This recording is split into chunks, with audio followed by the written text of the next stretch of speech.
Bonjour Elisabeth, Bonjour. nous sommes réunis pour le 3e épisode de J'ai mal à mon corps.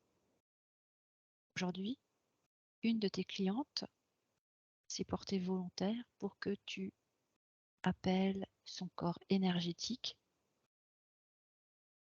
comme modèle. Alors, tu peux appeler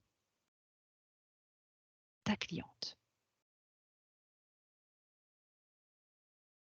Et tu Ça y fais est. toutes les vérifications pour vérifier si c'est bien elle, si l'ADN correspond.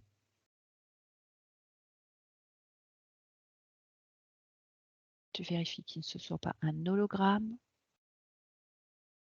un leurre. C'est bien elle. Et je suis avec sa partie physique. Très bien. Alors, qu'est-ce qui se présente à toi? Elle me montre son corps. Déjà, elle était au courant, donc elle le fait, gracieusement. Donc elle me montre son corps, de la tête au pubis. Voilà. Pourquoi elle ne présente pas les jambes?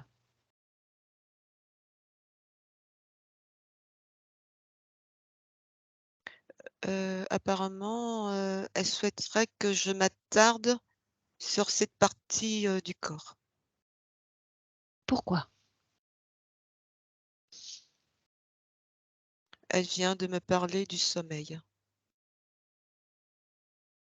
Qu'est-ce qui se passe pendant son sommeil? Alors, elle ne m'a pas parlé que du sommeil, elle m'a parlé aussi de la thyroïde. Hem, alors, en fait, alors j'essaie de récupérer les informations. Elle me dit: «J'ai du mal à m'endormir et je traîne, le soir pour aller me coucher et j'ai une heure qui se présente». Elle se couche vers, 2 heures du matin et elle me dit, «C'est très difficile pour moi, j'ai beaucoup de mal, à aller me coucher beaucoup plus tôt». Pourquoi?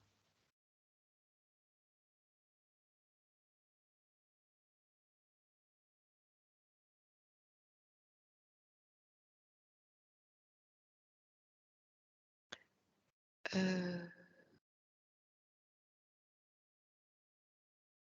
alors je voulais traduire ce que j'ai eu.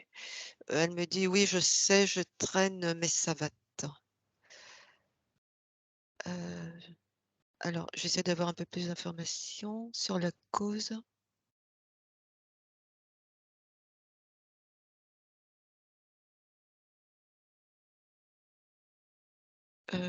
J'ai la sensation d'avoir, encore beaucoup d'énergie, heu, dans mon corps, même si, je sais quelque part que je me sens épuisée.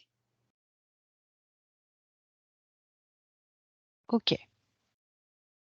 Donc donc il y a on entend là je te laisse dire?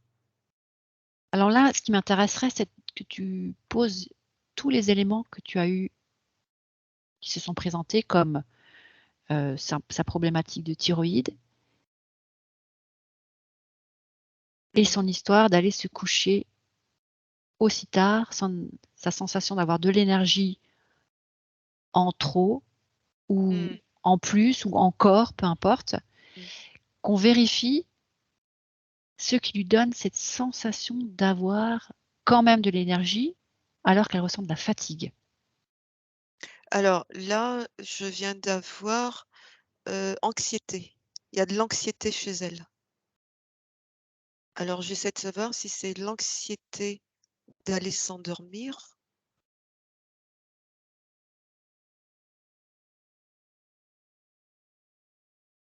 C'est de l'anxiété qu'elle traîne, au quotidien, toute la journée. OK. Dans l'épisode précédent, on avait vu que la thyroïde était perturbée par les émotions C'est ça et en et fait que la personne ne peut pas digérer l'aliment, ni l'émotion. et ici, j'ai eu un petit peu plus. En fait, il y a une anxiété, on va dire, toute la journée, heu, jusqu'à tard le soir. Mais en fait, la journée, elle s'occupe, donc cette anxiété, passe, Est masquée. Mmh. alors ça passe pas totalement inaperçu, mais c'est moins elle le ressent moins, même si c'est là et c'est ce qui bouffe aussi son énergie et le soir, par contre, elle se retrouve seule, c'est-à-dire elle se retrouve face à elle, puisque son mari est couché, mais elle est face à elle, en fait et il y a cette anxiété qui redouble, qui redouble, heu, parce qu'elle n'est plus comme, dans la journée à s'occuper, voilà, elle est vraiment face à elle et c'est une image, cette image-là d'elle, quelque part, qui la gêne, peut-être des choses qu'elle ne veut peut-être pas voir aussi. OK, donc en fait, elle est simplement alertée par son corps qui lui demande de prendre du temps pour elle. C'est exactement ça, sauf qu'elle est dans le refus. Elle est dans un refus inconscient. OK, qu'est-ce qui provoque ce refus? Regarde. J'entends qu'elle est dans une incapacité d'être, dans cette connexion, avec elle-même et ce qui explique aussi, ce c'est cette, difficulté, par rapport au sommeil. Parce qu'en réalité, c'est l'anxiété qui est là et qui au lieu d'avoir un corps qui s'abaisse, qui s'apaise pour pouvoir aller vers un sommeil, il y a cette anxiété qui est là et qui titille et donc ça l'empêche de pouvoir, s'endormir aussi. OK et j'aimerais qu'on vérifie dans quel ordre les choses arrivent.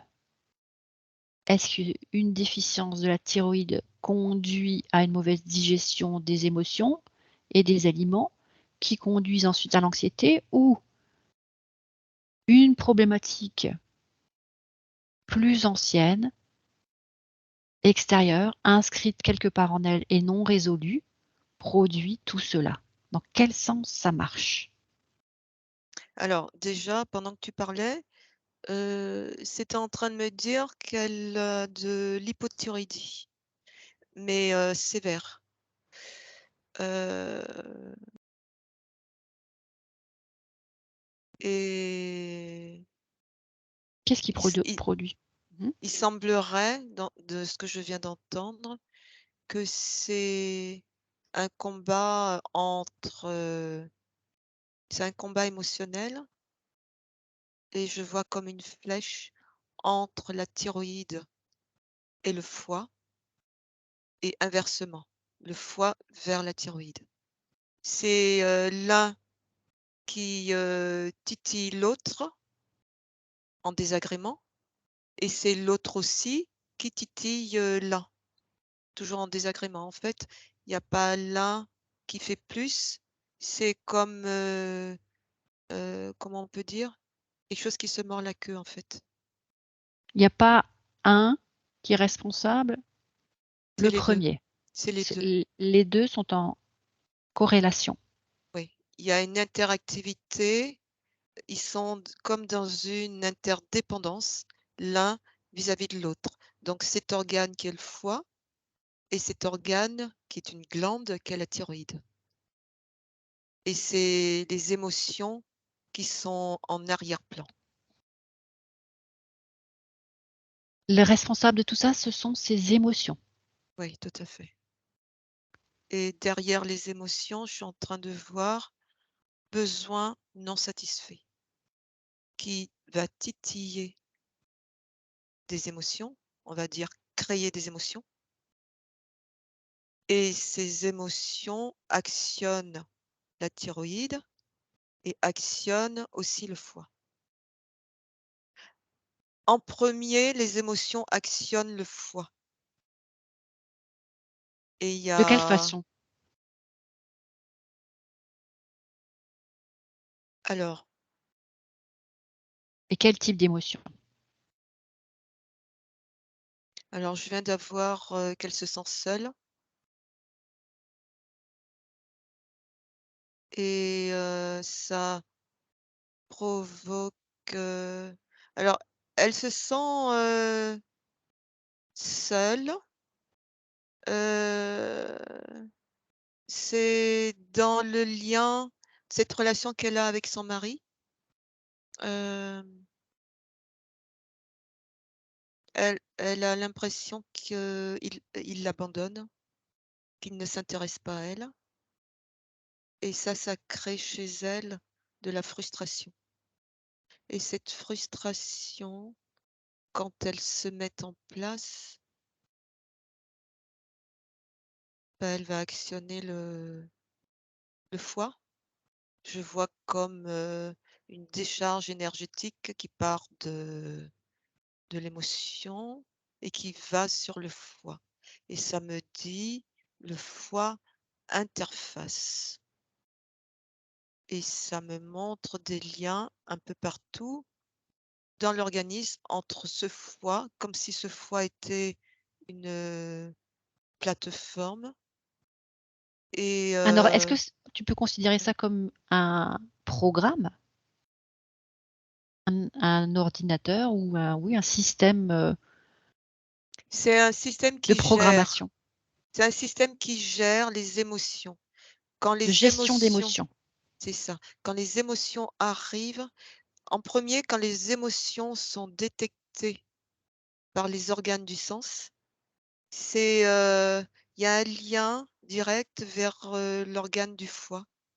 C'est lui qui réceptionne tout ça pour gérer l'émotion et après, dans sa gestion, il peut y avoir des départs, vers d'autres organes et là, en l'occurrence, ici, en ce qui la concerne, je vois des liens réciproques entre le foie et la thyroïde et je vois pas que ça, je vois aussi des liens avec un lien entre le foie et la rate.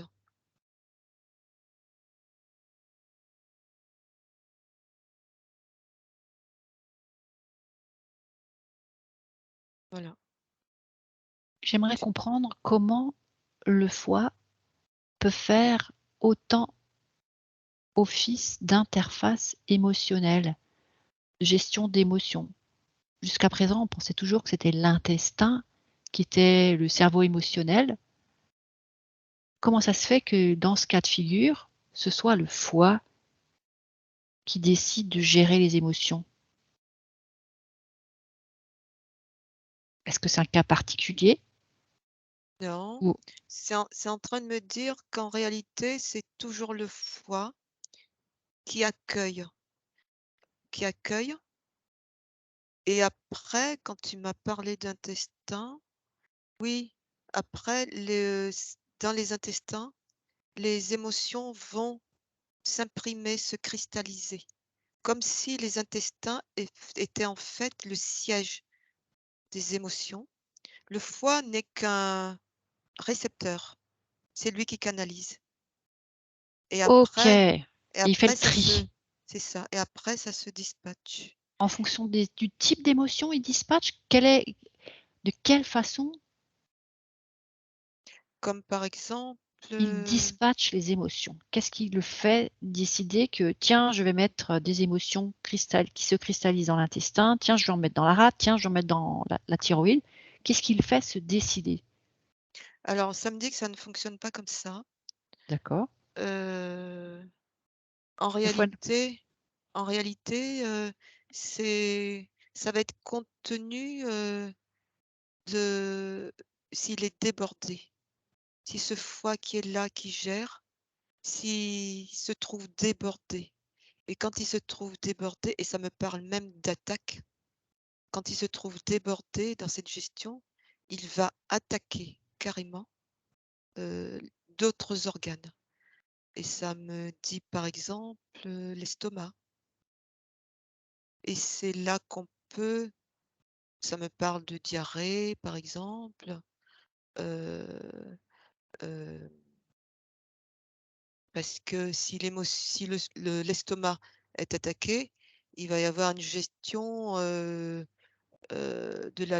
des aliments, qui va être perturbée. Donc ça peut créer, à partir de là, de l'estomac, des diarrhées.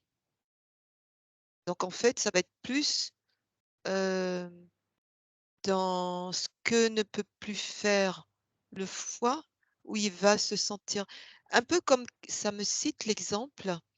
Ça me donne l'exemple de quelqu'un qui est en colère et tout d'un coup, il peut plus et ça explose. Et bien là, c'est pareil. Ce foie-là, qui est l'interface des émotions, récepteur, eh bien, il fait ce qu'il peut. Et quand il y a un débordement, eh bien, ça rejaillit sur des organes, qui sont Annexe. avoisinants. Voilà, tout à fait. OK, donc il fait ce qu'il peut. Est-ce que le foie a une conscience? Ça me dit oui. Oui, oui, le foie a une conscience. Incroyable. Alors on va poser la question au foie de Ça ta me parle cliente. ça me parle même d'esprit. Oui, On va Est-ce que tu peux créer un contact télépathique avec le foie de ta cliente? il me dit oui. Très bien. Alors nous allons lui poser quelques questions s'il veut bien. Qu'est-ce qui se passe en ce moment pour lui? Par rapport à cette personne-là, c'est ça? Oui, le foie de ta cliente, qu'est-ce qu'il a à dire sur ce qu'il vit lui, en tant que Alors, il me conscience il me propre? dit qu'il se sent comme une poubelle et qu'il comprend que c'est marrant de discuter avec un organe comme ça. Mmh. Il me dit que là, en réalité, il a l'impression d'être une poubelle, dans ce corps et que même si il joue un rôle, heu, pour détoxifier, tout l'organisme, ce serait bien que, l'âme qui habite, ce corps, ait un peu plus d'estime pour lui. Waouh!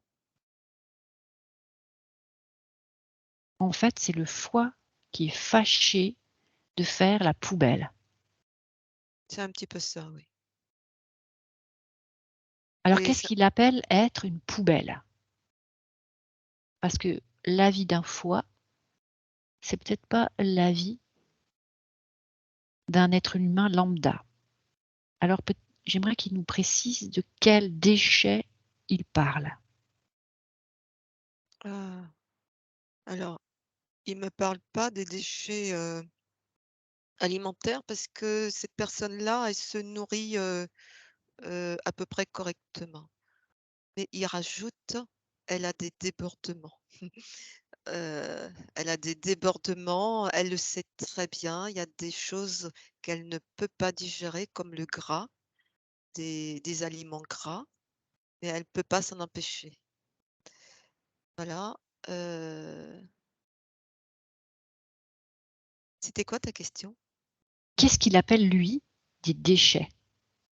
Ah voilà, il me parle de déchets émotionnels que cette personne a du mal à gérer Les et donc débordements émotionnels.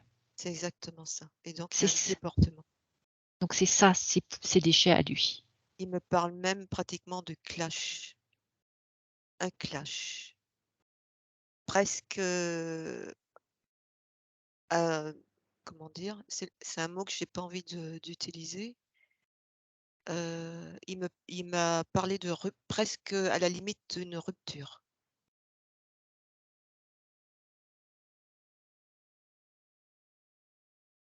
Alors, Voilà. explique-moi, le clash.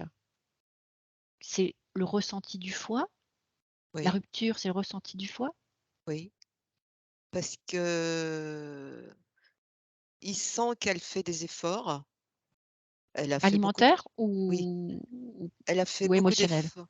Elle a fait beaucoup d'efforts alimentaires, mais il reste encore parce qu'elle peut pas s'en empêcher et il me parle, ça me fait sourire, elle est entraînée, en fait.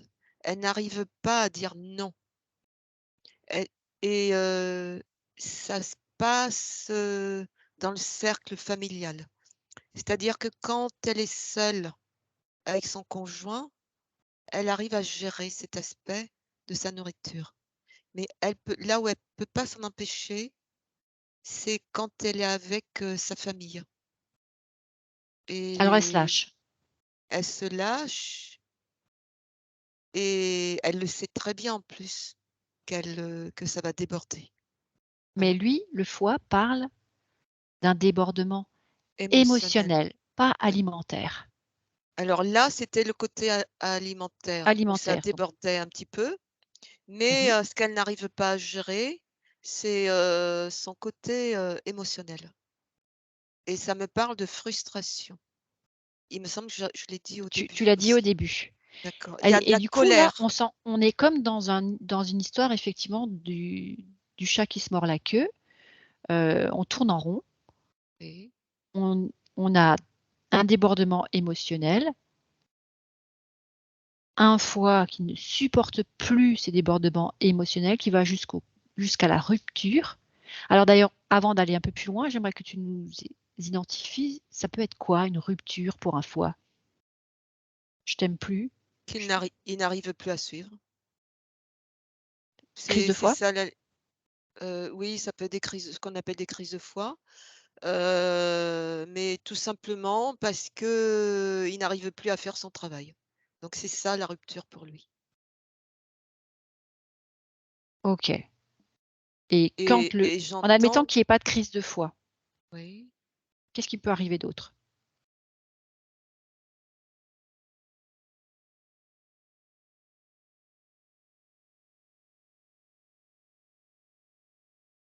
il me parle de Oui. débordement, dans la gestion des déchets et j'entends qu'il est désolé.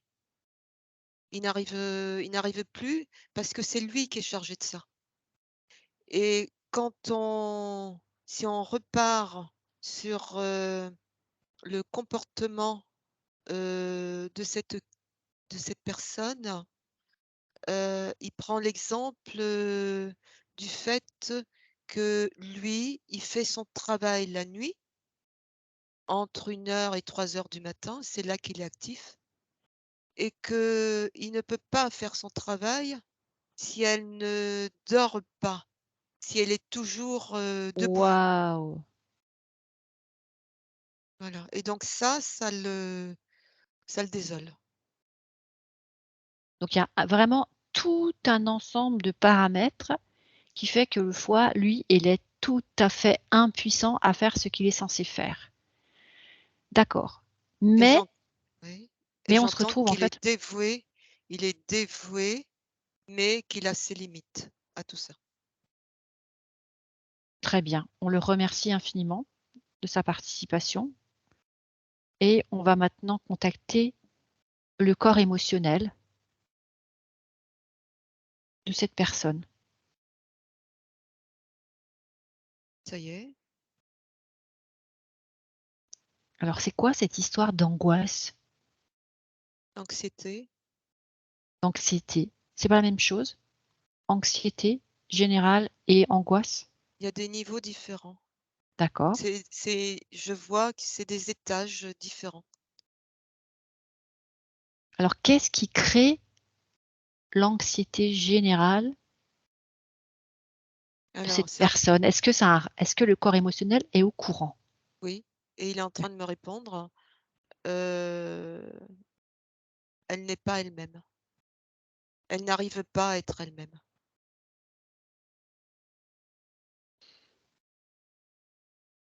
C'est quoi être Heu, elle-même?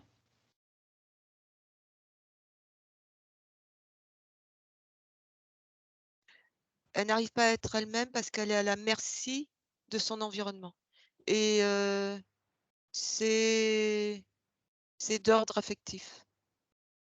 C'est-à-dire qu'elle va rechercher à l'extérieur ce qu'elle peut trouver à l'intérieur de soi et à partir de là, heu, ça sonne faux.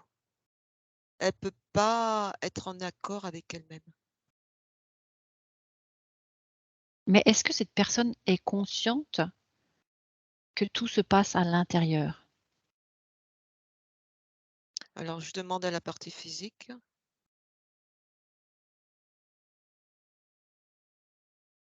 Oui, c'est des choses comme ça, mais c'est flou, c'est voilà, elle le sait, plus ou moins. Simplement, c'est le chemin. Elle sait pas comment y accéder. Voilà. Donc, Donc c'est tout va se dégénérer petit à petit jusqu'à un moment de rupture pour le foie, de rupture pour le corps émotionnel. Et le qu'est-ce qui va arriver quand la thyroïde, le foie, l'estomac, le corps émotionnel, tout ça clash en même temps? eh bien, ça crée les désordres, que je suis en train de voir. Problème de poids, heu, des lipides, qui sont mal absorbés, heu, puisqu'on est sur le foie. Et que le foie apporte sa contribution par rapport à la gestion des lipides et c'est en train de me montrer la sécrétion de bile qui est stockée, euh, qui est recueillie par la vésicule biliaire. euh, et c'est cette bile qui permet d'émulsionner le gras, ce qu'on appelle les lipides. Et donc, ça va poser des problèmes aussi à ce niveau-là, des problèmes de cholestérol, de triglycérides,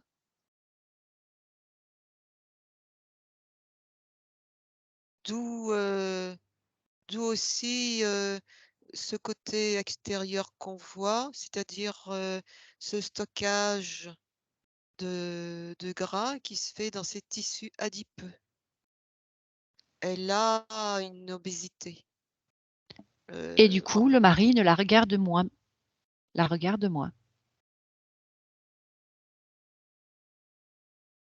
Et du coup, elle se sent moins désirée, délaissée, c'est ça, délaissée, délaissée, abandonnée. c'est Et ça, c'est un cercle vicieux. vicieux, infernal. Au départ, il y a bien une origine à toute cette Oui. problématique. Oui, tu as Alors devancé, oui. Je je viens vais d'avoir l'info pendant que tu le OK. disais. Qu'est-ce que Heu, c'est ça me l'origine? parle ça me parle de son origine familiale, déjà quand elle était petite, où elle s'est sentie, il y a eu de l'abandonnisme. Elle s'est sentie abandonnée, heu, par son père et je vois aussi que ça me montre la relation qu'elle avait aussi avec sa mère, qui n'était pas optimum. Ça me montre une mère envahissante qui projetait ses souffrances sur elle. Et du côté du père, ça me dit que le père a fui quelque part dans le choix de sa profession aussi. il a fui le domicile, c'est par rapport à son activité professionnelle. Il a fui dans le travail, les émotions de sa femme C'est exactement ça. et l'enfant s'est retrouvé entre les 2, pas pris du tout en charge, parce que les Ouais, parents eux-mêmes ne pouvaient pas se prendre en charge. ouais. Alors on va regarder un peu plus loin encore. Est-ce que tout ça, c'est pas déjà inscrit dans l'histoire aussi de ses parents? Ça m'a dit oui et ça me parle de sa mère qui est dans la même histoire d'abandonnisme, ressenti d'abandon. Et on peut remonter encore plus loin. Est-ce que ça quelqu'un dans la lignée de sa maman a vécu la même histoire? Oui. Ça me parle même de comment dire ça? Heu, Transgénérationnelle? oui, d'abandon, de vrai abandon. Heu, Ça me parle d'enfants non reconnus. Donc, À quel moment? on est ici sur un problème identitaire, en fait, aussi et ça me fait le lien aussi avec la thyroïde. Problème identitaire, thyroïde. Ça me fait ces 2 liens. Ce problème identitaire est situé à quel étage? Au niveau de la maman, de la grand-mère? Ça me parle de troisième génération à partir de cette, personne-là. C'est-à-dire Donc la grand-mère. oui, déjà au niveau de la grand-mère. Donc la grand-mère n'a pas été Il y a un problème de reconnaissance ici. reconnue par qui? Le Heu, père? Ses parents. Par ses 2 parents. Elle a été mise à l'orphelinat? Alors, j'essaie de voir plus. Elle n'a pas été reconnue. Elle n'a été reconnue que par l'un des parents et il y a même une histoire de placement. Il y a une histoire de placement. Elle n'a pas été reconnue par l'un des parents, apparemment le père et à cette époque, ils avaient vite fait de parce qu'il y avait la honte aussi C'est ça. et Remonte encore. Est-ce que cette grand-mère est a en déjà, elle aussi, une maman qui a vécu l'abandon? Donc alors dé l'arrière-grand-mère. ouais, alors déjà par rapport à l'info que je viens d'avoir, Mmh. heu, elle aura été placée elle aura été placée et puis après, reprise reprise par la maman qui a fait sa vie avec un autre homme, mais elle n'était pas la fille de cet autre homme. Donc, ici, cet homme qui a fait partie de la vie, de cette dame n'a quelque part n'a pas reconnu cet enfant-là. Donc elle trimballait déjà cette Cette casserole. non-reconnaissance. OK. Oui, Est-ce que tu peux regarder juste, je te pose une question, tu me réponds par oui ou par non, pour pas remonter trop de génération en génération. Est-ce que c'est la première de la lignée qui a vécu l'abandon ou ça date d'avant? C'est pas une question par oui, par non du coup. Pardon. alors moi j'ai reposé la question: «Est-ce que ça date d'avant ou pas?» C'est ça. J'ai oui. OK, donc ça remonte à très, très loin. J'aimerais que on va pas faire la session de cette Non, personne puisqu'elle aurait vraiment besoin d'une vraie session.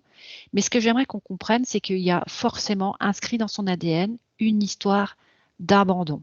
tout à fait. Et j'aimerais que tu vérifies si cette personne qui ressent de l'abandon de la part de son mari, qui elle-même, heu, a pas été vraiment bien on va dire, entourée par ses propres parents pour les raisons qu'on connaît maintenant. J'aimerais que tu observes dans ses autres vies, est-ce qu'elle a des karmas similaires, un karma similaire? Donc tu me demandes de me projeter dans d'autres vies à elle, c'est ça? Voilà, c'est comme si tu observais, un film de diapositives et que chaque diapo représente une autre de ces vies. Est-ce qu'il y a Ouais, une similitude? ouais. Là, je suis dans une, ligne de temps où, je vois une maman miséreuse avec, la petite. J'ai vérifié, c'est bien elle. Heu elles sont miséreuses et je regarde autour d'elles. Ça me dit que heu, c'est, heu, ça me parle de parents isolés. Donc elle est Le toute seule avec, le papa n'est la pas là petite, c'est ça. et donc on peut regarder dans ces karmas, il va y avoir toujours cette similitude Oui, d'abandon du c'est père. exactement ça. Ça vient de me remettre abandon, Donc vécu par la petite et alors par la maman aussi. c'est un double abandon. C'est un abandon déjà inscrit dans son ADN, c'est-à-dire que ce qu'elle a vécu dans d'autres vies va attirer lors de la prochaine incarnation la famille qui correspond à ce karma. C'est ça. Donc c'est un enfermement qu'elle vit et c'est comme si elle attirait la famille dans laquelle elle va s'incarner pour bien ressentir cet abandon. Donc en fait, là, il y aurait besoin d'aller beaucoup plus loin. Je pense que l'origine du problème remonte à encore plus loin, peut-être même au niveau de la source, Oui. une histoire d'abandon, Ça me du dit, pendant que tu parlais, ça me dit que oui, il y a des liens karmiques. voilà, donc si on remonte, à l'origine de cette personne et qu'on remonte à sa source, on peut voir elle a certainement la croyance d'avoir été abandonnée par son père au ciel, sa source. C'est exactement ça, ça vient de me dire que c'est pour ça que dans cette vie d'aujourd'hui, elle a été pratiquante religieuse toute sa vie, jusqu'il y a alors ça par contre, je le sais, heu, même ça s'affiche là devant moi, jusqu'à il y a 4 ans où elle s'est désolidarisée, heu, de cette pratique, religieuse parce qu'elle a ouvert les yeux. En fait, ce qu'elle cherche à vivre depuis toutes ses vies, Elle cherche Dieu, elle cherche Dieu et elle le cherche oui, parce de que différentes j'ai façons, à travers oui, son père, à travers son mari, c'est à ça, travers la nourriture, mais elle ne regarde pas à l'intérieur où il se trouve c'est exactement et où il ça ne l'a jamais abandonné. et en fait, c'est en train de me montrer j'ai une icône, de Jésus qui s'est affichée devant moi. Je vais dire Jésus parce que je pense que c'est ça, je sais pas. Dans tous les cas, une icône, heu, spirituelle, Mmh. heu, avec, heu heu et c'est surtout ça qui attire mon attention. Il montre ici, il y a une énergie qui s'active, là, comme ça me parle d'énergie d'amour et en fait, heu, ce serait bien pour elle d'arriver à poser sa conscience là, dans son Ou cœur. ou plus quelle conscience elle doit poser dans son cœur? Parce que dans son cœur, il y a sa conscience spirituelle normalement et manifestement, elle a l'air d'être un petit peu obstruée. C'est ça. Sa Alors conscience spirituelle. sa conscience spirituelle est obstruée. Qu'est-ce qu'elle peut faire pour libérer sa conscience spirituelle, pour avoir de nouveau accès à toutes les informations de sa source? Alors j'ai plusieurs choses qui me sont arrivées. Ça m'a parlé de sa glande pinéale qui est, calcifiée. Donc déjà ça coupe, l'accès des aux informations. Ça me parle de son intuition qui est vrillée elle reçoit de elle est intuitive, mais c'est vrillé.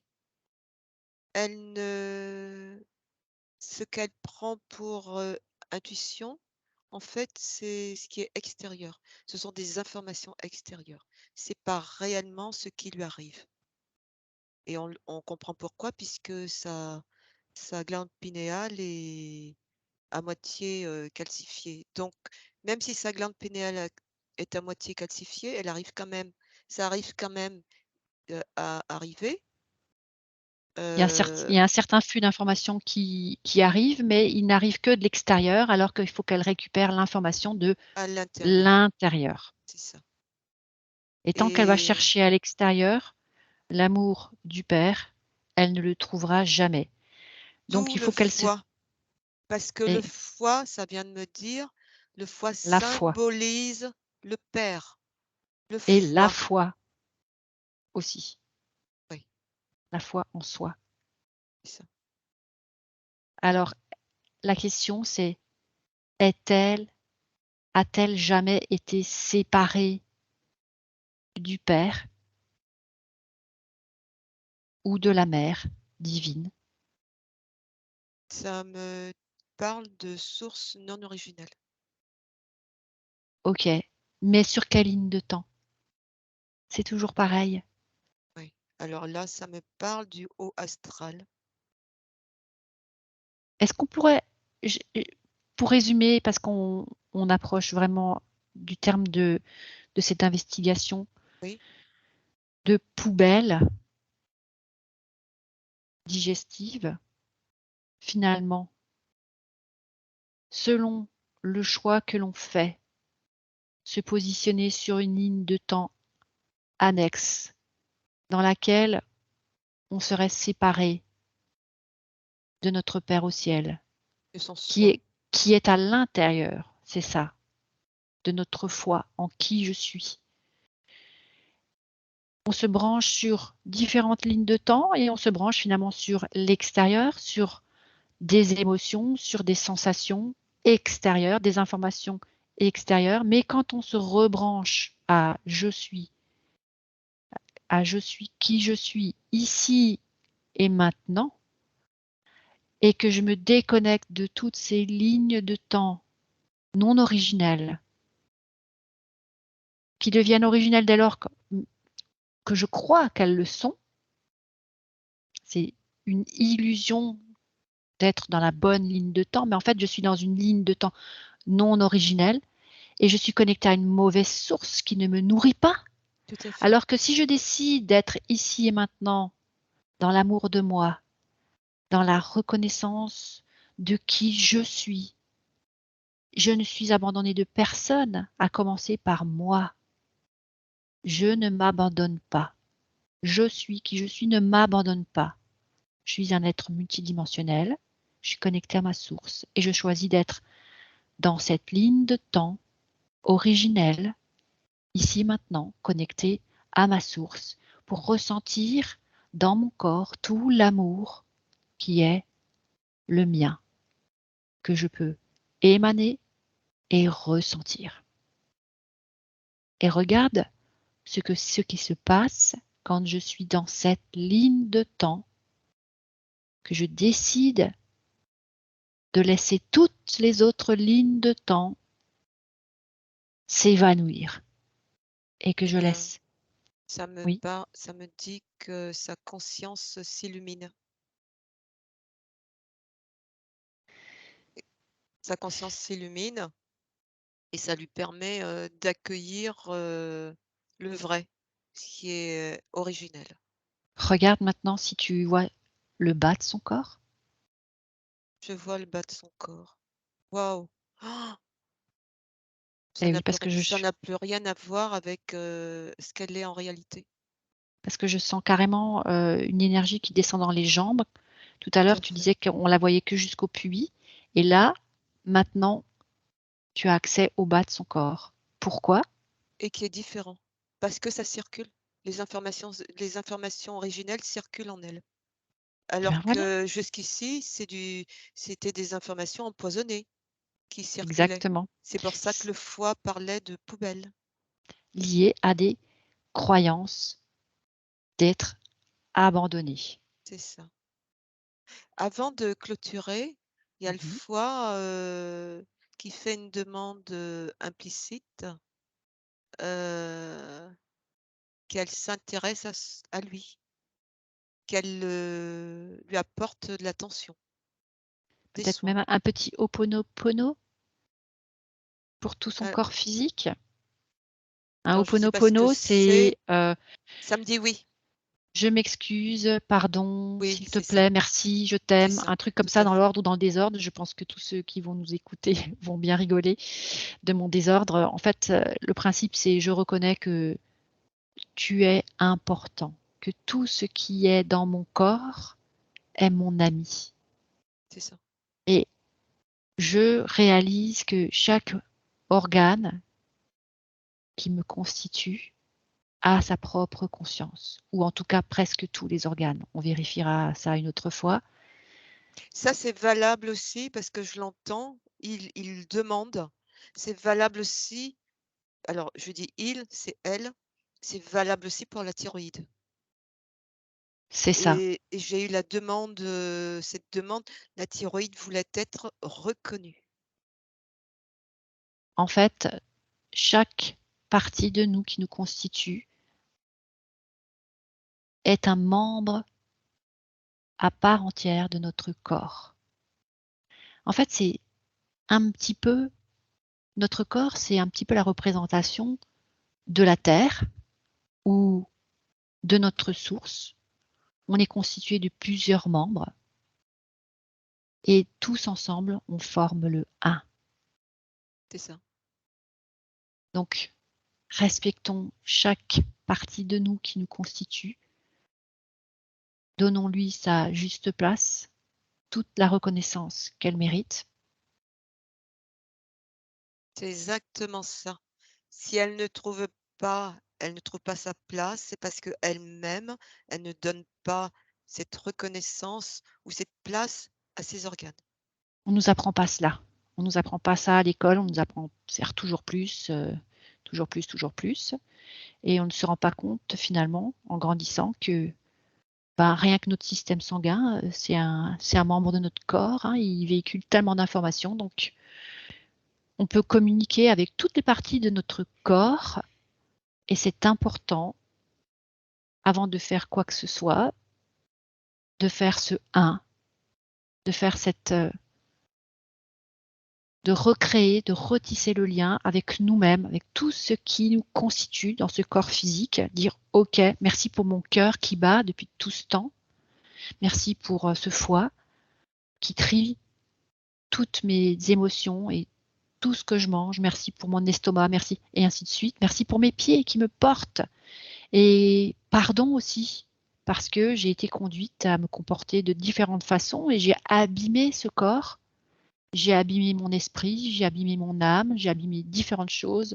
Alors on ne va pas se jeter la pierre ni se culpabiliser, mais maintenant qu'on a pris conscience d'eux, il suffit simplement de faire sa part et de se retrouver, de se reconnaître, de se réadopter. C'est terminé, je ne suis plus abandonnée de moi. Je me vois, je m'entends,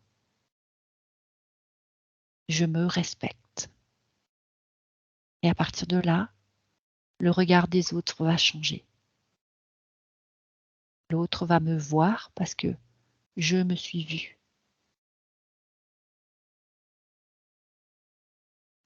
Alors je propose à tous les organes de cette personne d'être patient et peut-être que tu pourras lui communiquer cette petite investigation.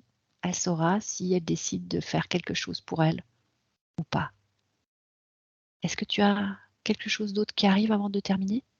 Non, je voulais juste dire merci à cette, partie physique, de s'être prêtée, à cette investigation.